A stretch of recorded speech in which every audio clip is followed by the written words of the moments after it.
World से spiritual world का जो सफ़र है, ऑल्दो ये देखने में सुनने में बड़ा लगता है कि यार एक बड़ी चार्मिंग लाइफ और बड़ी ही डेलिकेसी वाली लाइफ, फिर उसके बाद अचानक से स्पिरिचुअल लाइफ के अंदर आ जाना। सो ये जो ट्रांसफॉर्म हुआ ये कैसे हुआ?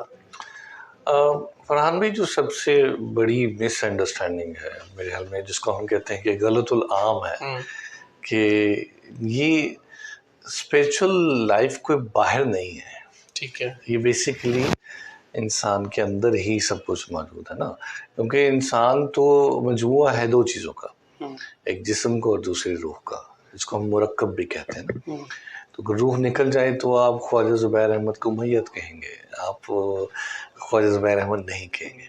तो ये इंसान के लिए ये जानना कि वो उसकी शख्सियत या उसकी हस्ती क्यों है, कि जिस पे अल्लाह पाक ने फरमाया है कि और क्या हमने तुमको अब्स पैदा किया है,